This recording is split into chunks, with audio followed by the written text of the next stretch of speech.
Hey everyone, this is Karen Waksman, founder of Retail MBA. Today we're going to be talking about selling your food and specialty food product to retail chains. If you want some quick tips and strategies, just wanted to give you some ideas and things to think about and how to get started today.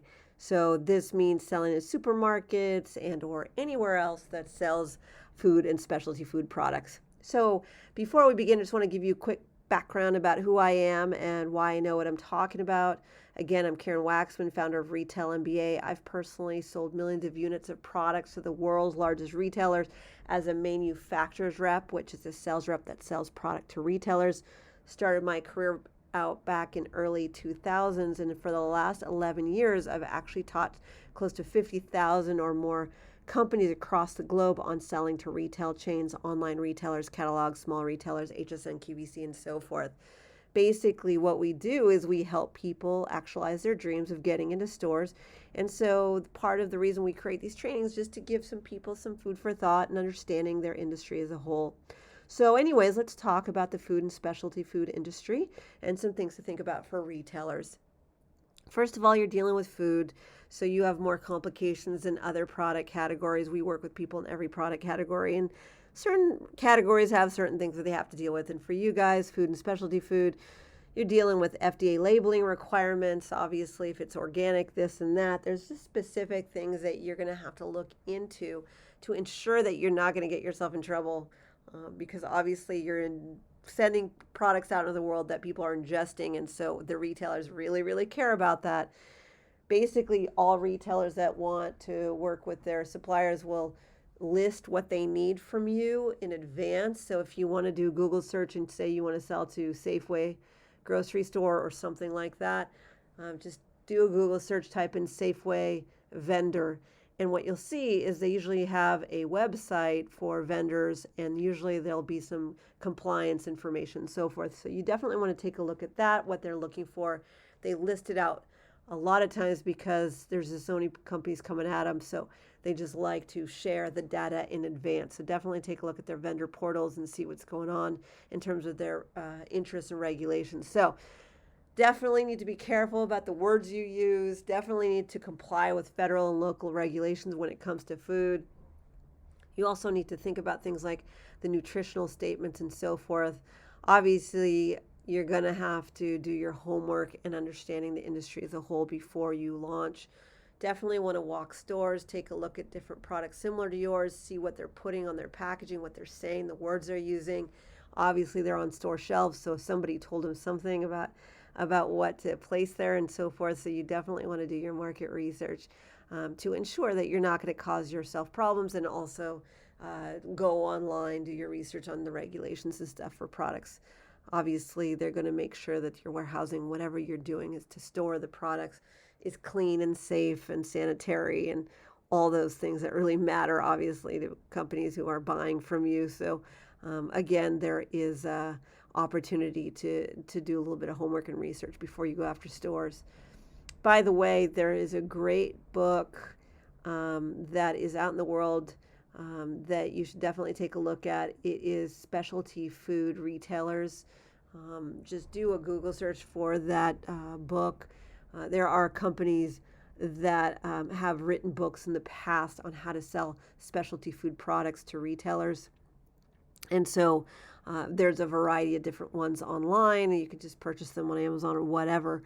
But they'll usually have endless books out there online about products and specialty foods and what needs to happen and so forth. A lot of people have written books about this. So you definitely want to take a look at that and do some homework. But the basic data is that there are companies out there who've already talked about specialty foods and generating revenue with them. And they list all that stuff, and you can buy those books out online and so forth. Anyways, things to consider when you're selling a food product. You're dealing with distributors. It's very common. Distributors are third parties who generally have the relationship with the retailers, and they buy your product and then they resell it to retailers typically. The problem with working with distributors is they take a nice hefty fee for their efforts, and so you're going to have to account for that if you're dealing with a distributor. You're dealing with perishable foods. You're dealing with lots of things going on, and the retailers like working with distributors in certain product categories because they don't have to deal with a mess of the whole thing. So a lot of times distributors handle the shipping and or the deliverability and or the organizing of things and so forth. And some categories you don't really need to worry about distributors and so forth. Other categories it's a big deal. Unfortunately, with food, you're going to have to deal with that. Now, one thing to consider is that, grocery chains deal with perishable foods constantly, so they have a lot of opportunity in their local regions and regional regions and stuff to buy products and so forth. There's more to say on that, and we do have other trainings on this, but something to consider is just that you're dealing with a local, if you're going to sell to a chain store, they do have the ability to get perishable foods quickly in their local area and so forth, which is going to require you to just do a little bit more work, just because you got to rush to make sure that the product is obviously going to do well for stores and so forth, that it's not going to go bad and these types of things. So again, the retailers will walk you through what they need and where you are going to ship products to and so forth. It's definitely something to explore further before you launch your food product, and that requires you to learn some stuff about the food industry. And again, there's a lot of resources out there online that talks about this. Packaging is essential to your success, obviously, with specialty foods.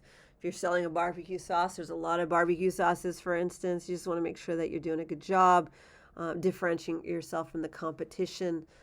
We do a whole training on packaging and stuff, but be on the lookout for the different videos we created on that. But the essence is that in terms of competitive nature of certain categories, packaging, you could have a mediocre product with magical packaging, and you could probably convert better in very hectic markets. And so food is one of those markets, so something to consider. Basically, all I'm really saying is spend a little bit more money on your packaging for this product category in general. You should always do that, because one chain store order can mean millions of dollars to your business and your bottom line, but it's something to think about. If you want to learn more about your industry, definitely take a look at the Fancy Food Show. It's a trade show that a lot of people go to, and I think they have an East Coast and West Coast and so forth as of now. So definitely, when you can, go take a look at what's going on with your industry, your competition, and so forth. And the reason for that is just because it helps you understand as a whole who's doing well, who's not, what they're doing.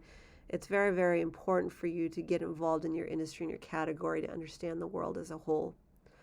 So if I can give you any quick tips and strategies, it's just that you do need to do your market research and understand what you need to do and utilize before you reach out to stores in terms of regulations, in terms of compliance and so forth. That's something that you do not want to reach out to retailers until you've figured it all out, because they just can't buy from you. So you definitely need to remember that retailers are looking to purchase things on the spot. They are purchasing agents. They don't have time for you to go figure this out after you reach out to them. So you want to do that stuff in advance.